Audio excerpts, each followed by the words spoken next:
Shosho Bofet, this is a boy Mziwas uMr Fixer Bofebe umavula kuvaliwe unangi bathubelana umahambe gogoba kuhle kwentombi yesokwe uyintombi yamfisa umfana wakhona lena ehlungu elinenkungu umfule nguphuza ngiphuza umgeza ntombi umsizi wabesilisa kanye nabesimame asebe fetshelwe ofebelina bathi ngiyabhidliza mina ngithi ngiyafixa wena uthini sithi DNA. So bafethu namhlanje story ngiphathele sona I hope you still remember the last call. Khona ubhuti bengikhulume naye ezoripothela indaba yomngani wakhe ukuthi i-girlfriend kamngani wakhe iyamcheat, ichithela umngani wakhe kade bayolobola imali close to 100,000 include nani nomembeso. So into eyenzakalayo ubhuti ngathi usebenzela kude le Cape Town. And then lo bhuti lo uthe ngathi nokumbona vele usisi Jafeba uyesaba ukutshela umngani wakhe kwamanje ubona ngathi yaxabanisa. So uthi ngicela ukuthi mina ngimfonelele ukuthi ngikhulume nalo sisi eshintshe. So into eyenzakalayo ke usisi lo uthe bese eKawash nobhuti eseKawash bahlangana eKawash. Babehlangana eKawash lo sisi ahamba nenye indoda ehamba ngerange mayisho kanjalo lo mfolo. And then lo sisi nje wa-acta nje yonke into ngathi normal wangethuka wayirelaxela eqhubeka hamba nalenye indoda. So and ngathi lo sisi futhi ubusy futhi ngathi nokuthatha izingane eyishiyeka magelwane ehambe ubabhizi namanye amadoda nje. So asike simfonele lo sisi siza ukuthi ngempela le ndaba le iyiqiniso kangakanani simuze ukuthi uthini kuze sokhona ukusiza nomfolo ngoba nomfolo na ngizomfonela.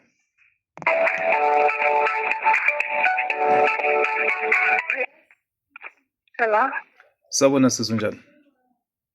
Sawubona bhuti, ngiyaphila kunjani? Ngiyaphila sisi. Lana sisi ukhuluma nomziwa uMr Fixer ne? Yebo bhuti, ngakusiza. Lana sisi into eyenzakalayo ngiyazi ukuthi awungazi. Into eyenzakalayo nje bengifuna ukuhalalisela othandweni lakho oluhle kanje. Ngiyeza ukuthi nje indoda yakhe iqeda kwenzela izimanga ikulobolile yaphinde futhi yakwembesa. Oh ngiyabonga bhuti wami, ngiyabonga kakhulu. So lana ke sisi ke into eyenzakalayo inamba yakho kuze ngibe nayo. Ngizozama nje ukwenza ukuthi inkulumo ibe short. Kuze ngithole inamba yakho khona umuntu ongifonele wangitshena u-double T's nje wathi nje hey kunosisi onenhlanhla la unezingane waphinde futhi wathola indoda ezomthanda nezingane nazo yamlobola yamembesa waphinda futhi uNkulunkulu waniblessa ngenye ingane futhi wena naye nina ingane eyodwa wena naye vele. Yebo bhuti, nginey'ngane zami eziwu-2 bese ngiba nengane eyodwa naye umyeni wami. Oh siyahalalisela kwakuhle lokho. Ngiyabonga bhuti wami. Lalela ke sisi indaba ihamba kanje. Lo bhuti lona unginikezele inamba le. Yebo bhuti. Angayibeka kanjani? Kunento yenzayo angayithandi. Wena sisi kuthiwa ufebela umuntu wakho. Uyamfebela umuntu wakho? Ngine proof kodwa enginayo kodwa ke sakubuza nje kahle. Wena uyamfebela umuntu wakho?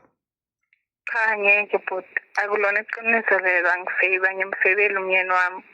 Ngiphethe kahle nje nanoma ayikude. Hawu cha ngizwile vele ukuthi usebenza amatoholo ko Cape Town.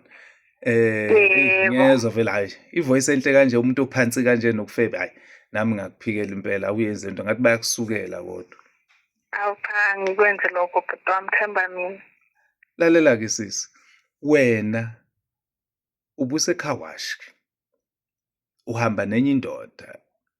Le ndoda obuhamba ngayo khona umuntu okubonile and lo ndoda obuhamba ngayo ihamba ngerange. Khona umuntu okubonile lapha. Ongitshenile ukuthi wena ubusy. Hawu cha bhuti, akulona iqiniso kodwa ukhona nje umngane enginaye wesilisa akahambi ngerange kodwa uhamba ngeraptor.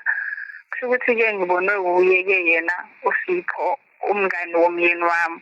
Kodwa sengicabanga nje ukuthi naye unomona ngoba yena uhamba nje ngalamapholo ubona ngihamba nalo muntu we-raptor vele wavukwa umona nje. Hawu akusizi ukuthi kukhona okwenzekayo. Lo bhuti we-raptor umngani wami, siyazivayibela, siyaziphumela, akukho kungaphaya ngoba uyazi ukuthi mina ngishadile. Oh, so wena nalo bhuti weRaptor lo uthi ubhuti uthi ukubonile. So okay, wena nalo bhuti weRaptor lo niyayivibela, so kumnandi nje. So lo bhuti othi uhamba Yebo, siyazwana nje kahle. Ninjani? Siyazwana nje njengabangani, hayi ukuthi kunokunye. Okay. Mana-ke ukuzwana kwenu, umyeni wakho uyazi ukuthi uzwana namanye amadoda, uhambe ko-car wash nawo, uhambe ngaye, uhamba ngayo lo Raptor loyo, ni-vibe nayo. Cha ngeke futhi akazi, angimtsheli ngoba phela abengeke azayizwe esikweni kahle nje nanoma sengimchazela, kodwa yena into angayazi leyo akayazi, angimtsheli. So wena nalo mbhuti lo vibe nayo, ayikho into yakuyenzeka nje ngoba phela niyaphuma uzubone ngisho nabangani bomuntu wakho ngobusho, kodwa ngisho ukuthi uyena omtshenile ngoba usungitshela ukuthi ubone nomngane womuntu wakho. Akuzuyena lo muntu lo kuthiwa uyena lo muntu omcabanga ngapha uhambile utshena u-boyfriend. So which means omunye umuntu owazi i-boyfriend yakho ngoba uthe manje wehlisa isithunzi indoda yakho. Bonke abantu bayakubuka utetemuka namadoda la phambi kwabo, and wena enye into oyenzayo futhi unokuthatha futhi izingane uyoyilalisa kamakhelwane, wena uhambe namadoda. Hawu, mangihambisa ingane kwamakhelwane bhuti, kulapho ngiyenza izinto zami, ngiphume ngiyarana ama-errands, ngiye kubo mall, ngiyenze nje boma-shopping, hhayi ukuthi ngihamba namadoda. Futhi ngisho ukuthi usowutshela kulo makhelwane wami kanjani ngoba phela ngiyamkhokhela ukuthi angisalele ney'ngane, akusiyo ukuthi ungiyenzela mahhala. Okay, lokhu kwasebusuku-ke okwenza ebusuku-ke? Angikwenza ebusuku ukuthi nje ngiyazijabulisa phela nami bhuti wami, njengoba ngumuntu phela angeke uze impilo yami ime ngenxa yokuthi nginey'ngane. Angithi wena uzubuye ngakusasa ushiye ingane kamakhelwane. Indoda yakhe iyakwazi ukuthi wena uyahamba uthathwe imoto enye indoda osuke uyoyijabulisa nabo, angazi fike noyijabulisa nokwenzani. Indoda yakhe iyakwazi ukuthi wena uyahamba. Cha bhuti wami ayazi, and futhi angibuye ekuseni, ngibuye ebusuku ukuthi nje angifuni ukuvusa iy'ngane sezilele, ingakho ngizilanda ekuseni. Madoda. Okay.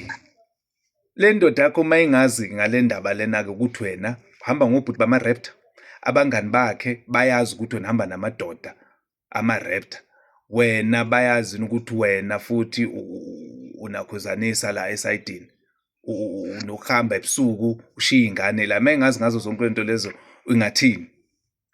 Angeke azathande bhuti wami, yingakho nje ngingamtsheli. Kodwa-ke phela nami nginempilo yami ngaphandle kwakhe, futhi naye ukusekudeni ungale eCape Town. Kodwa ngeke nje athande makangazi, akazi vele. Ingakho nami ngingafuni nje ukuthi ayazi lento engiyenzayo. So wena-ke njengamanje into ebengiyicela kuwena, ungakhona ukuyiyeka yonke lento oyenzayo uphinde futhi uyayiceba kuyena, engatshenwa yimina ngoba mina ngilungisa uthanda, angibhidlizi, bangibiza uMr Fixable Febe. So makuthiwa kuFixable Febe ngisuke ngafuna ukubhidliza, ngisuke ngifuna ukwakha. So mina yingakho ngithathela ithuba ukuthi ngingamtsheni yena, ngiqale ngize kuwe. Uyabona uvume yonke into uthi okay uyayenza, okay awulali nabo labantu indlela osho ngakhona, okay ngiyakuzwa. Yebo bhuti, So angilali nabo. kodwa uyavuma ukuthi uyaphuma ebusuku uhambe nabafana, uhambe nobhuti bama-Raptor, kwenzeke zonke into ezenzakalayo, awulali nabo. So Yebo bhuti, engicelayo iqiniso ukuthi awulali nabo. Yebo. Oh, so niyivibela nje kumnandi. Kusuke nje sizihambela nje, sibone iy'ndawo nje, kube mnandi, siyazijabulisa nje. Oh, uyaphuza kancane nje, uthinta kancane. Kancane nje bhuti, hayi kakhulu. Hayi ngiyakuzwa. Okay, ngicela ungenzele ifavor-ke. Ngoba vele mina kuthiwa ngu-Mr Fixer. Ngoba sengitshenile kuzomele ngiyazise indoda yakho, kodwa ngeke ngiyazise, ngizocela kube wena ofuke uyitshela ukuthi yazi baby, ngeke ngenza ukuthi nokuthi, ngeke ngathi kuvibe ngoba manje bengizizwa ngibhorekile. Uyitshene yonke lento onokuyenza. Yabona before ngoba uzothi masisizwa ngami kuzoba nzima. Uzokhona ukusave umshado wakho, uzokhona ukusave into yakho ngoba phela ngoba isifike kimi le ndaba vele sekuyangiphoqa ukuthi ngimtshene. Kodwa mina nginikeza wena i-chance ukuthi ngicela wena ungikhulumele naye, and futhi lo muntu lo ngitshenile naye bayafuna ukumtshena. Mase ngibatshela no, ningamtsheni, mina ngizokhuluma nawe usisi, uzoyiceba yena kahle, uyayazi indoda yakhe ithintwaphi ngoba le ndoda sisi wasithiwa sikhuluma iqiniso, ispend imali eningi ukuthi ibe nawe, and le ndoda futhi Yebo. ikuthola unabatwana, yakuthanda nabatwana bakho ne Yebo, bhuti wami. iyabondla futhi ney'ngane zakho lezi amanye amadoda. Yebo. Lalela buka uzophinda umtholephi umuntu ongenza kanjalo. Uma kuthiwa lo muntu uyakuluza-ke, uma kuthiwa lo muntu mhlawumbe uyamluza, yabona impilo yakhe inganzima kanjani. Yebo bhuti, ngiyakuzwa kodwa bengicela ukubuza ukuthi kuyaphoqa yini ukuthi azi noma ngingavele ngishintshe ngiyekele-ke konke ngihlale-ke ngilinde yena aze abuye ngikwazi ukuthi ngiphume naye njengomyeni wami. Cha sisi, Ngoba makangayazi nje le ndaba ngeke aze ayithande, ngiyazi ukuthi ngeke nje aze a-understand. no uyazi sisi kuyaphoqa ukuthi azi ngoba baningi abantu asebazi ukungcola kwakho. Yebo. Yabo. Baningi abantu and manje labantu laba ngoba sebazi ukungcola kwakho bengamtshena. So kungcono ukuthi ezwe ngawe ukuthi ezwe ngabantu. Yabo. So mina ngoba ngifuna ukufixa lolu thando lena, ngifuna ukulibhidliza, bengicela ukuthi kube uwena omfonelayo sisi wami, umtshene ngazo zonke lezi zinto lezi. Uyazi mase umbeke kahle ezifubeni zakho, usukhuluma naye ukuthi uzokhona ukumtshena kanjani, umchazele yonke into kahle ukuthi wena kwenzakalayo.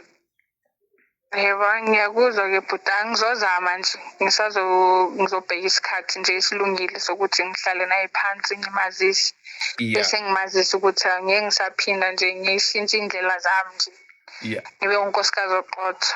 Ngizokunika iviki ukuthi ungenzele njalo, and then mase ukwenzile ngoba uyayibona inamba yami le engifonela ngayo ina WhatsApp. Yebo Ngicela ukuthi ungisendele proof yokuthi ukwenzile ukukhuluma naye. Mawukhuluma naye sakade ungaze ushaya ivideo encane nje ozongisendela yona, noma ungangisendela ibe uview once, anginankinga, kodwa ngizodinga iproof. Into engizokunikeza lona, ngizokunikeza iviki elilodwa lokuthi ukhulume naye. Kwaphela lelo viki ungakabuyi kumina, mina ngizomfonela ngimtshena yonke into ngawe.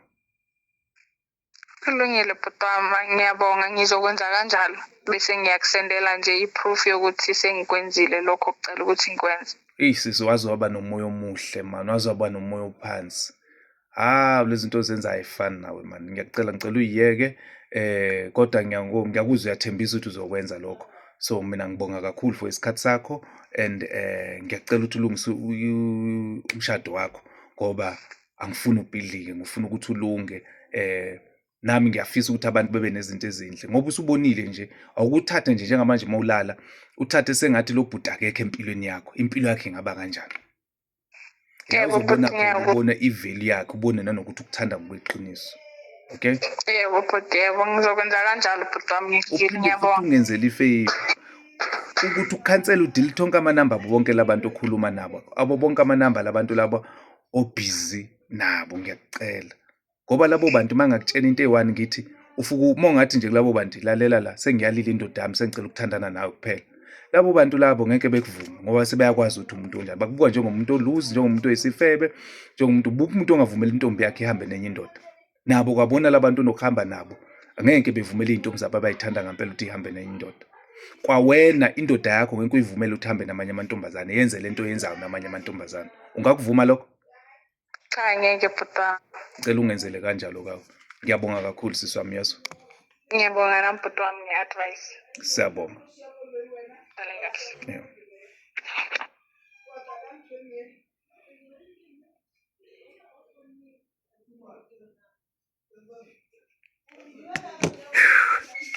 Shobo fethu, nizwele, sisi ngim-addressile, avele lamajidi yampompa. Yampompa lo cherry. But-ke into engichazayo, nomoya omuhle mani. Nomoya omuhle lo sisi. Kodwa ufebelana. Bafethu ufebe. So-ke ngibonile angibhidlisi, ngiyakha. Ofebelina bathi ngiyabhidlisa. Mina ngiyakha. Please don't forget to subscribe, bafethu. Don't forget to share this video with your friends. Go to my Facebook, go to my TikTok, go to my YouTube page and subscribe. Make it sure that you subscribe. Thank you so much. I love you all. If unomuntu ofebayo omaziyo lapho ngakini, mtshele. Fonela mina Mr. Fixer, ngifixa uthando, ngifixe leyo relationship. Okunye futhi engicela kakhulu bafethu, mawazi ukuthi umngane wakho intombi yakhe yamfebela, fonela umngane wakho umtshele. Ngoba nawe makuthiwa le nto yenza kuwe ungafila kanjani. Uma usaba ukwenze njalo, fonela mina ngizomfonela ngimtshele. Siyabonga kakhulu. Danko.